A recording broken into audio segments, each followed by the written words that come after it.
Hello विद्यार्थी मित्रों, नमस्कार। ओम शांति। तो 13मा चेप्टરમાં નીટના ટોપિકમાં આપણે આગળ વધીએ। આજે ચર્ચા કરીએ પરિસ્થિતિકીય અનુક્રમણ અથવા સંક્રમણ। તો અનુક્રમણ કોને કહેવાય મિત્રો? પહેલા એની વાત કરીએ કે કોઈ પણ સજીવ વગરના વસવાટમાં જ્યાં સુધી કાયમી અવસ્થા ન આવે ત્યાં સુધી એક જૈવ સમાજ ખસે અને તેનાથી વધુ વિકસિત નવો જૈવ સમાજ વિકસે, આ ક્રિયાને પરિસ્થિતિકીય અનુક્રમણ કહેવાય।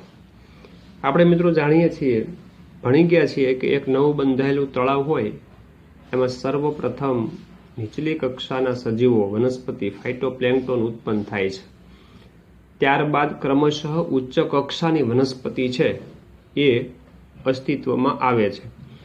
લીલ છે નાશ પામે એટલે એના કરતાં ઉચ્ચ કક્ષાની વનસ્પતિઓ છે, બરાબર છે। છોડ પ્રકારની ઉત્પન્ન થાય, ડૂબેલા છોડ, પછી અર્ધ તરતા છોડ, પછી થોડાક પાણીમાં, બરાબર છે, અને થોડાક અર્ધ હવાની અંદર હોય એવા છોડ, બરાબર, અને ત્યારબાદ સંપૂર્ણ સેજ વેળો અવસ્થા આવે છે એટલે કે સંપૂર્ણ વનસ્પતિનો છોડ હવાઈ ભાગ હોય એવો ઉત્પન્ન થાય છે। તો એક જૈવ સમાજ ખસે અને એનાથી ઉદ્વિકસિત નવો જૈવ સમાજનો વસવાટ થાય। આવું ક્યાં સુધી ચાલ્યા કરે? જ્યાં સુધી પરિપક્વ અવસ્થાએ એટલે કે ક્લાઇમેટ અવસ્થાએ પુખ્ત છોડ, આખો જે છોડ વનસ્પતિ કે વૃક્ષ એ ન બની જાય ત્યાં સુધી, ટૂંકમાં સ્થાયી જૈવ સમાજ ન આવે ત્યાં સુધી આ ક્રિયા બને છે ને પરિસ્થિતિકીય અનુક્રમણ કહેવાય છે। એના માટેના 3 કારણો બતાવ્યા છે। હવામાનમાં ફેરફાર થાય, ભૂ આકૃતિક પરિબળો અને જૈવ સમાજની જાતિની પ્રવૃત્તિ। એટલે કે હવામાનમાં ફેરફાર થાય, બરાબર છે, એટલે પરિસ્થિતિકીય અનુક્રમણ છે એ બદલાય। ભૂ આકૃતિક પરિબળો કોને કહેવાય? દાખલા તરીકે તળાવની અંદર જે વનસ્પતિઓ ઉગે છે, લીલ કે વગેરે, એક સમયે નાશ પામે, બરાબર। એક સમયે નાશ પામે એટલે એના બધા દ્રવ્યો છે તળાવના તળિયે જમા થાય, એ ખાતર બની જાય, સેન્દ્રિય પદાર્થ બની જાય, અને ત્યાં જે નવા ડૂબેલા છોડ ઉગે છે એને પોષક દ્રવ્યો પ્રાપ્ત થાય છે, એટલે આ ભૂ આકૃતિક પરિબળો કહેવાય। અને જૈવ સમાજની જાતિની પ્રવૃત્તિઓ, બરાબર છે, એટલે જે જાતિઓ જે તે સમયે અસ્તિત્વ ધરાવતી હોય એ સમય જતા, બરાબર છે, ધીમે ધીમે ઓછી થતી જાય છે અને એના કરતાં ઉદ્વિકસિત જાતિઓ છે નવી વિકસિત થતી જાય છે। તો આ 3 કારણો છે પરિસ્થિતિકીય અનુક્રમણ માટે: હવામાનમાં ફેરફાર, ભૂ આકૃતિક પરિબળો અને જૈવ સમાજની જાતિની પ્રવૃત્તિ। હવે પરિસ્થિતિકીય અનુક્રમણના પ્રકાર જોઈએ તો 3 છે: જલ સંચક્ર અનુક્રમણ, મરુ સંચક્ર અનુક્રમણ અને મધ્યસ્થ સંચક્ર અનુક્રમણ, બરાબર। તો જલ સંચક્ર અનુક્રમણ છે એ આપણે જાણીએ છીએ મિત્રો, જલજ વસવાટમાં થાય। દાખલા તરીકે નવું બંધાયેલું તળાવ હોય એમાં સર્વપ્રથમ ફાઇટોપ્લેન્ક્ટન આવે, પછી નિમજ્જિત જલોદભિદ વનસ્પતિ આવે, પછી તરણ અવસ્થા આવે, નરકુલ અવસ્થા આવે, સેજ મેળો અવસ્થા આવે અને કાયમી અવસ્થા આવે। આ ક્રમ મુજબ વનસ્પતિનો ઉદ્વિકાસ એટલે કે અનુક્રમણની ક્રિયા છે એ થાય છે। અને કાયમી અવસ્થા આવે છે ત્યાર પછી, બરાબર છે, એ જે સ્થાયી જીવન છે એ શરૂ થાય છે, લાંબા સમય સુધી એ ચાલે છે। પછી મરુસંચક્ર અનુક્રમણ છે એ શુષ્ક વસવાટમાં થાય છે। દાખલા તરીકે ખડકાળ વસવાટ, પથ્થરો હોય, ખડકાળ પ્રદેશ હોય, બરાબર છે, એની અંદર પથ્થરોની અંદર લાઇકેન છે સર્વપ્રથમ ઉગે છે, પરપટાભ નામની લાઇકેન ઉગે, ત્યાર પછી પરણાભ લાઇકેન ઉગવા લાગે, ત્યાર પછી શેવાળ આવે, બરાબર, છોડ પ્રકારની, ક્ષુપ પ્રકારની, પછી વૃક્ષ પ્રકારની વનસ્પતિઓ છે એ આવે છે। પણ શરૂઆત છે શુષ્ક વસવાટમાં લાઇકેનના વસવાટથી થાય, બરાબર। તો જલસંચક્ર અનુક્રમણ જેમ ફાઇટોપ્લેન્ક્ટનથી થાય એમ શુષ્ક વસવાટની અંદર મરુસંચક્ર અનુક્રમણ છે એ લાઇકેનથી થાય છે। મધ્યસ્થ સંચક્ર અનુક્રમણ છે એ ભેજવાળી જગ્યાએ થતું અનુક્રમણ છે। હવે અનુક્રમણના પ્રકાર બે પ્રકાર છે, પ્રાથમિક અનુક્રમણ અને દ્વિતીયક અનુક્રમણ. પ્રાથમિક અનુક્રમણ કોને કહેવાય મિત્રો? કે જ્યાં પ્રથમ વખત અનુક્રમણ થતું હોય, બરાબર, સૌ પ્રથમ થતું હોય એને પ્રાથમિક કહેવાય. એ ખૂબ જ ધીમું હોય છે. દાખલા તરીકે આપણે ઉદાહરણ જાણીએ છીએ મિત્રો કે નવું બંધાયેલું તળાવ હોય એ સજીવ વગરનો વસવાટ કહેવાય, બરાબર છે. જ્યાં કોઈ સજીવો હોતા જ નથી. પછી ધીમે ધીમે ફાઇટોપ્લેન્ક્ટોન અવસ્થા આવે, નીચલી કક્ષાની, બરાબર છે, લીલને ઉગવા માંડે. પછી નિમજ્જિત એટલે કે તળાવમાં ડૂબેલા છોડને, પછી તરતા છોડને, અર્ધ ડૂબેલા છોડને, સહેજ બેડો અવસ્થા, બરાબર, એ સર્વપ્રથમ વખત થતું અનુક્રમણ કહેવાય છે, એને પ્રાથમિક અનુક્રમણ કહેવાય. દ્વિતીયક અનુક્રમણ કોને કહેવાય? કે જ્યાં અગાઉ જીવન હતું પરંતુ કોઈ કારણથી નાશ પામ્યું અને ત્યાં ફરીથી અનુક્રમણ થાય તો તેને, બરાબર છે, દ્વિતીય અનુક્રમણ કહેવાય. માનો કે કોઈ જંગલ હોય, જંગલની અગર આગ ફાટી નીકળે, દાવાનળ ફાટી નીકળે, અથવા તો પૂર જેવી પરિસ્થિતિ થાય અને જંગલનો નાશ થઈ જાય, બધી જૈવ સંપત્તિ, વનસ્પતિ, પ્રાણીઓ બધું જ નાશ પામે છે, કોઈ સજીવ રહેતા નથી, બરાબર. હવે વર્ષો પછી ત્યાં ફરીથી કોઈ વસવાટ શરૂ થાય તો એને કહેવાય દ્વિતીય અનુક્રમણ. આ અનુક્રમણ ઝડપી છે, બરાબર. પ્રાથમિક અનુક્રમણ કરતાં દ્વિતીય અનુક્રમણ ઝડપી છે, કારણ કે અહીંયા તો વસવાટ હતો જ નહીં અને વસવાટ શરૂ થયો. અહીંયા અગાઉ વસવાટ હતો, કોઈ કારણોસર નાશ પામ્યો અને ત્યાં ફરીથી થાય છે, તો એને કહેવાય દ્વિતીય અનુક્રમણ, જે પ્રાથમિક કરતાં ઝડપી હોય છે. અનુક્રમણ ચોક્કસ દિશામાં થાય છે, બરાબર છે. અનુક્રમણ ચોક્કસ દિશામાં એટલે અહીંયા આપણે જાણીએ છીએ કે ભાઈ નવા બંધાયેલા તળાવની અંદર નીચલી કક્ષાની વનસ્પતિ પહેલા ઉગે અને ક્રમશઃ ઉચ્ચ કક્ષાની વનસ્પતિ તરફ અનુક્રમણ થાય છે. જે અવસ્થાથી અનુક્રમણ શરૂ થાય તેને પાયાની અવસ્થા કહેવાય. દાખલા તરીકે ફાઇટોપ્લેન્ક્ટોન અવસ્થા છે એ પાયાની અવસ્થા કહેવાય. છેલ્લે કાયમી અવસ્થા આવે છે, બરાબર, આપણે જેને પરમેનન્ટ અવસ્થા, ચરમ અવસ્થા કહેવાય છે, પરાકાષ્ઠા અથવા ક્લાઇમેક્સ કહેવાય છે. આ જૈવ સમાજનું સ્થાપન થાય તે ક્રિયાને સ્થાયીકરણ કહેવાય છે, બરાબર. જે જૈવ સમાજનું સ્થાપન થાય, બરાબર, એને સ્થાયી સમાજ કહેવાય છે.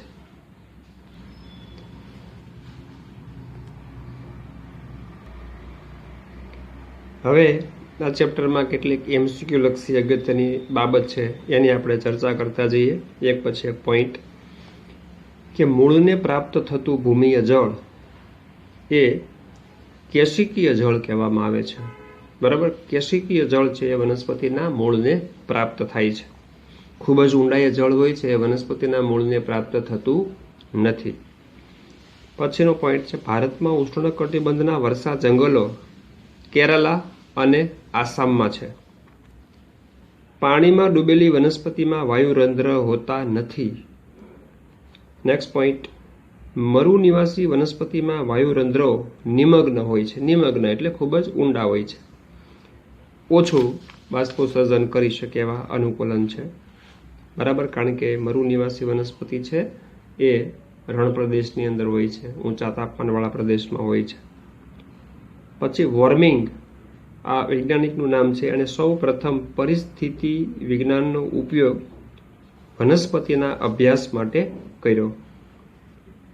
એટેકોલોજી આ શબ્દ પર્યાવરણ સાથેના જાતિના સંબંધના અભ્યાસને કહેવામાં આવે છે, એટેકોલોજી. પછી સાયનેકોલોજી પર્યાવરણ સાથે જુદી જુદી જાતિ સમૂહના સંબંધના અભ્યાસને કહેવામાં આવે છે. એટલે કે પર્યાવરણ સાથે જુદી જુદી જાતિ સમૂહના સંબંધના અભ્યાસને કહેવામાં આવે છે સાયનેકોલોજી. પછી સમુદ્ર 36 કરોડ 20 લાખ ચોરસ કિલોમીટરનું ક્ષેત્રફળ રોકે છે, જે પૃથ્વીનો 71% વિસ્તાર છે. આપણે જાણીએ છીએ મિત્રો કે 71% પાણી છે, બરાબર છે, પૃથ્વી પર, એટલે કે સમુદ્ર એ રોકેલો છે. તો સમુદ્રનું ક્ષેત્રફળ કેટલું છે? 36 કરોડ 20 લાખ ચોરસ કિલોમીટર. પાણીમાં સક્રિય રીતે તરતા જીવોને નેક્ટોન કહેવામાં આવે છે, બરાબર. પાણીમાં સક્રિય રીતે તરતા સજીવોને શું કહેવાય છે? નેક્ટોન તરીકે ઓળખવામાં આવે છે. હવે ભૂમિનું બંધારણ છે કે જમીનના બંધારણીય ઘટકો છે એના સાઇઝ કઈ હોય છે, એનું માપ શું હોય છે. દાખલા તરીકે વૃક્ષ રેતી, બરાબર છે, એટલે ખૂબ જ શાર્પ રેતી, એમ શાર્પ રેતીના કણો વૃક્ષ રેતી કહેવાય. 0.2 થી 2.0 માઇક્રોમીટર આ રેતી કહેવાય. પછી ઝીણી રેતી, બરાબર, ઝીણી રેતી 0.02 થી 0.2 મિલીમીટર, આ ખૂબ જ ઝીણી. આ વૃક્ષ રેતી એના કરતાં બી ઝીણી રેતી, બરાબર છે.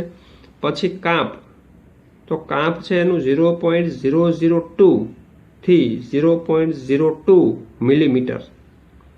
અને માટીના કણો છે એ 0.002 થી નાના કદના કણો છે, બરાબર.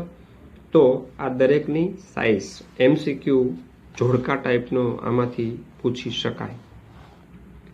પછી લોમ એટલે શું? લોમ યોગ્ય મિશ્રણ ધરાવતી જમીન જેની જલ સંગ્રહ શક્તિ મધ્યમ હોય અને વાયુ છિદ્રતા ધરાવતી જમીનને લોમ કહેવાય. એટલે કે એની જલ શક્તિ છે એ મધ્યમ પ્રકારની હોય છે અને વાયુ છિદ્રતા સારા પ્રમાણમાં હોય છે. આવી જમીન હોય તો એમાં માટીનું પ્રમાણ છે 20% હોય છે, 40% કાંપ હોય છે અને 40% છે રેતી હોય છે. હવે 40% કાંપ અને 20% માટીનું પ્રમાણ હોય તો એવી જમીન વનસ્પતિના મૂળ તંત્ર માટે યોગ્ય ગણી શકાય.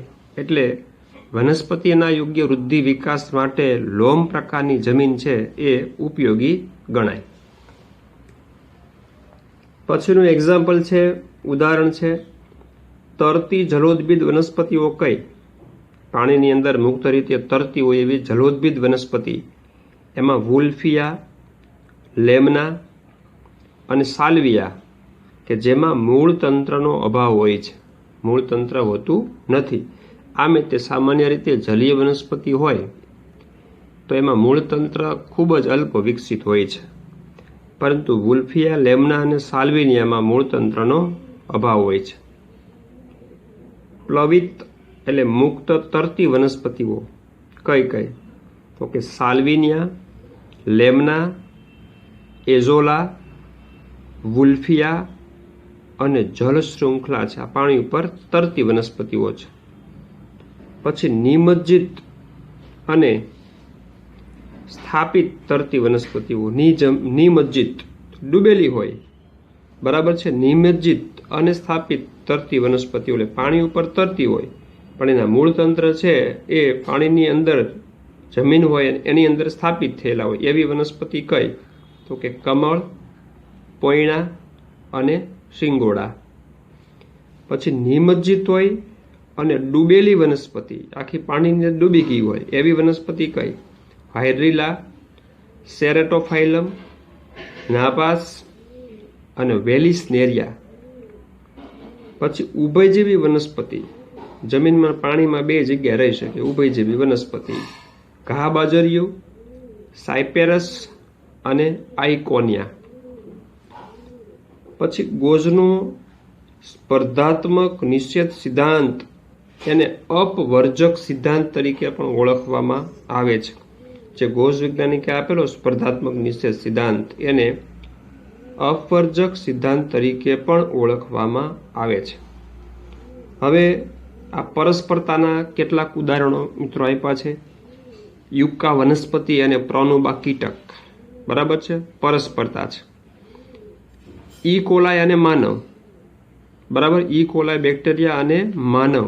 તો ઈ કોલાય બેક્ટેરિયા છે માનવમાંથી પોષણ મેળવે છે, બરાબર છે, અને બેક્ટેરિયા દ્વારા સંશ્લેષિત વિટામિન બી છે, B2, B12, K એ માનવીને મળે છે. આ કાયમી સહવાસ છે. ઈ કોલાય બેક્ટેરિયા જાણો છો તમે મિત્રો, માનવ આંતરડાની અંદર વસવાટ કરે છે, બરાબર. તો આ સહજીવન છે પરસ્પરતાનું પ્રકારનું છે, બરાબર. એકબીજાથી બંનેને ફાયદો થાય. માનવ છે, બરાબર, તો ઈ કોલાય બેક્ટેરિયા માનવમાંથી પોષણ મેળવે છે, બરાબર. એટલે બેક્ટેરિયાને ફાયદો થયો, પોષણ મેળવ્યું, અને માનવને બેક્ટેરિયા દ્વારા સંશ્લેષિત વિટામિનો છે એ પ્રાપ્ત થાય છે. પછી ઉધઈના અન્નમાર્ગમાં પ્રજીવો વસવાટ કરે છે, ફ્લેજેલેટ. આ પ્રજીવો તેમનામાં વસતા જીવાણુ લાકડામાંના દ્રવ્યોનું પાચન કરે છે. બરોબર છે? એટલે લાકડાના દ્રવ્યો હોય એનું પાચન કરી શકે છે ફ્લેજેલેટ, જે ઉદયના અન્ન માર્ગમાં વસવાટ કરતા પ્રજીવો છે. પછી મહાકાય લતાઓ, બરાબર, જેને લાયાનાશ કહેવામાં આવે છે. મહાકાય લતાઓ, વેલાઓ. મહાકાય વેલાઓ કયા કયા વનસ્પતિના હોય? બોહિનિયા, બિગ્નોનિયા અને ટીનોસ્પોરા. બરાબર, જેને ગળો કહેવામાં આવે છે. તેના વેલા ખૂબ જ મોટા હોય છે, મહાકાય. પછી અપમાર્જક, જેને સ્કેવેન્જર કહેવામાં આવે છે. અપમાર્જક કોને કહેવાય છે? તો કે બીજા પ્રાણીના મૃતદેહોને ખાય અને જે કુદરતી રીતે કે બીજા પ્રાણી દ્વારા મૃત્યુ પામેલા હોય, બરાબર છે, એટલે કે બીજાના મારણ પર નભે. ગુજરાતીમાં કહીએ તો બીજાના મારણ પર નભે, એટલે કે બીજા પ્રાણીઓના મૃતદેહોને ખાય જે કુદરતી રીતે મર્યા હોય અથવા બીજા પ્રાણી દ્વારા મૃત્યુ કરાયેલા હોય છે. દાખલા તરીકે ગીધ, શિયાળ, કીડી અને કાગડો. તો આ બધા છે અપમાર્જક છે. કારણ કે આપણે જાણીએ છીએ કે ગીધ છે કોઈ મૃત્યુ પામેલું પ્રાણી હોય છે, એ સળી ગયેલો પદાર્થ પડ્યો હોય એવો મૃત્યુ પામેલો, તો એને ખોરાક તરીકે ઉપયોગ કરે છે. ઉંદર રસ્તામાં મૃત્યુ પામેલો પડ્યો હોય તો કાગડાઓ છે તેનો ખોરાક કરીને ઉપયોગ કરી દે છે. એટલે કુદરતી સફાઈ કામદારો કહેવાય આને. અપમાર્જકો એટલે આપણે કેવું હોય તો કુદરતી સફાઈ કામદારો, જે મૃત્યુ પામેલા પ્રાણીઓના મૃતદેહને ખાઈ અને ખોરાક મેળવે અને દુર્ગંધ કે સડાથી કે રક્ષણ આપે છે, એટલે કે પ્રદૂષણ ઘટાડે છે.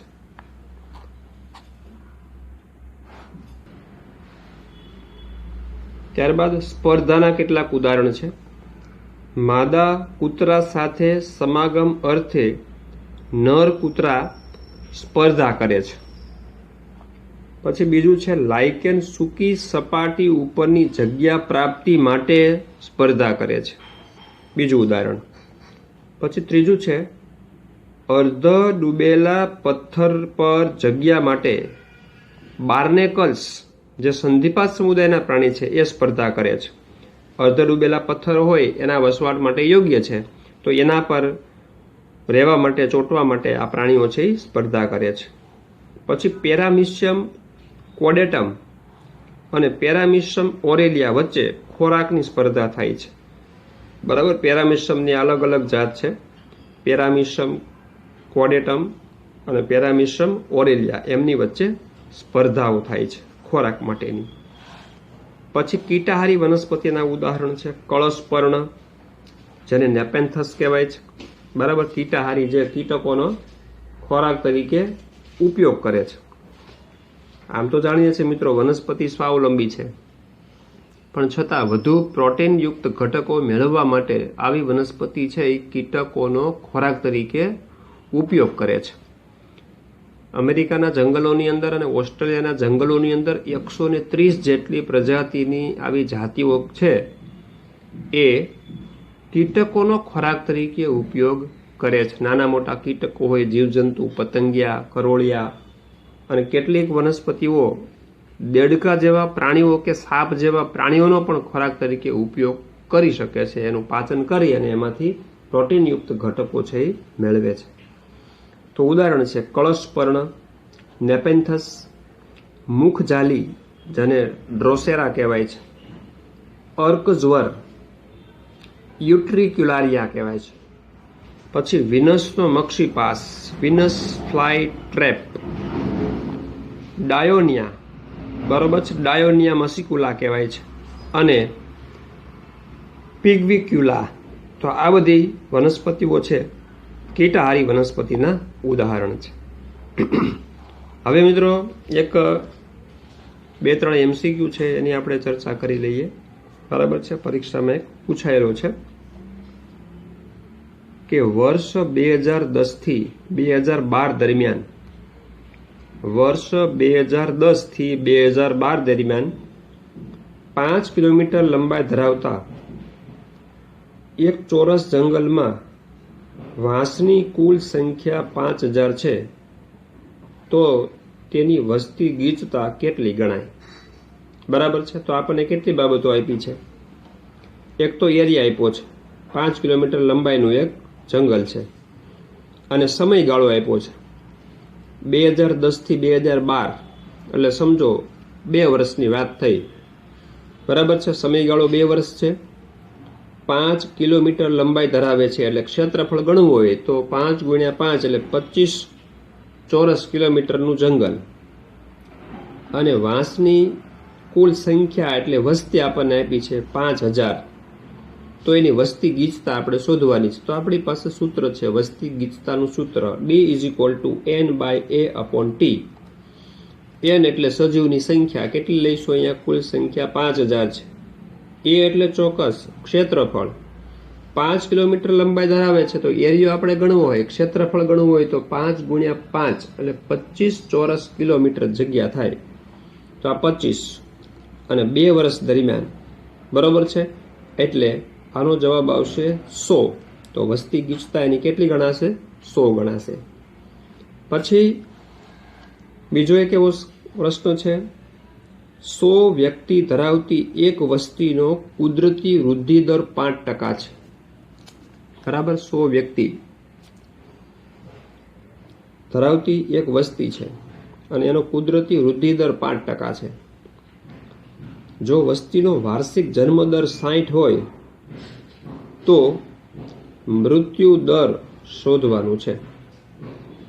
તો એના માટે આવું સૂત્ર લાગુ પાડી શકાય કે કુદરતી વૃદ્ધિ દર ઇઝ ઇક્વલ ટુ, કુદરતી વૃદ્ધિ દરનું સૂત્ર આવી રીતે મૂકી શકાય કે કુદરતી વૃદ્ધિ દર બરાબર જન્મદર માઇનસ મૃત્યુ દર છેદમાં વસ્તી ગીચતા. બરાબર. આ સૂત્રથી કુદરતી વૃદ્ધિ દર મળે. પણ અહીંયા આપણને કુદરતી વૃદ્ધિ દર 5% આપ્યો છે, 100/5, એટલે વૃદ્ધિ દર કેટલો થશે? 0.005 / 100. બરાબર. તો કુદરતી વૃદ્ધિ દર 0.05 ઇઝ ઇક્વલ ટુ જન્મ દર 60 આપ્યો છે, મૃત્યુ દર શોધવાનો છે, અને વસ્તી ગીચતા N આપણને આપી છે 1000 વ્યક્તિ, મતલબ 1000 સજીવોની સંખ્યા છે. બરાબર. હવે આને તમે સાદું રૂપ આપશો. બરાબર છે. તો આના ગુણાકારમાં જશે એટલે અહીંયા 50 થશે, ઇઝ ઇક્વલ ટુ 60 - D, અને D છે મૃત્યુ દરને સૂત્ર કરતા બનાવવું એટલે 10 છે જવાબ આવશે. તો એનો મૃત્યુ દર છે એ 10 થશે.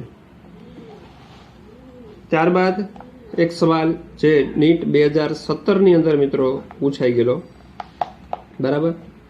કે 100 વ્યક્તિઓની એક અનુમાનિત વસ્તીમાં, 100 વ્યક્તિઓની એક અનુમાનિત વસ્તીમાં, એટલે કે વસ્તી 100 છે, એમાં R ઇઝ ઇક્વલ ટુ 0.5 પ્રતિ માદા પ્રતિ વર્ષ હોય તો 6 વર્ષમાં વસ્તીનું કદ શું થશે જો તે વસ્તી ઘાતાંક દર દર્શાવતી હોય?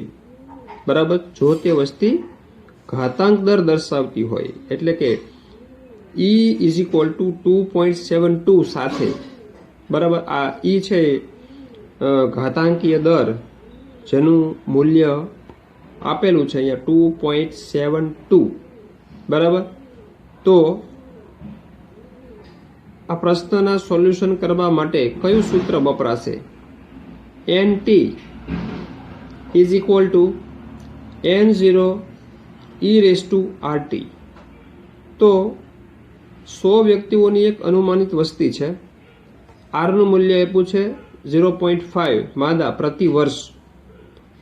તો 6 વર્ષ પછી એનું કદ શું થઈ શકે? ટાઈમ આપ્યો છે 6 વર્ષ, અને R નું મૂલ્ય છે 0.5. બરાબર છે. ની વેલ્યુ છે લોગરિધમ પ્રમાણે આપેલી હોય 2.72 લેવાનું હોય છે, અને વસ્તી છે શરૂઆતની N0. બરાબર છે. આ N0 છે, N0. તો NT is equal to N0 e⁻RT. N0 100 ગુણ્યા ની વેલ્યુ મૂકી 2.72. બરાબર છે. એ આપણને અહીંયા આપેલી જ હોય છે. 0.5 બરાબર છે. આરનું મૂલ્ય છે 0.5 આપેલું છે અને ટી સમયગાળો આપેલો છે આપણને 6 વર્ષ એટલે 6 ઇન્ટુ 0.5 એટલે 3 બરાબર છે. તો આનો 3 ઘાત થશે, તો આનો ગુણાકાર કરવામાં આવશે 2012 આ આન્સર થશે. બરાબર છે 2012.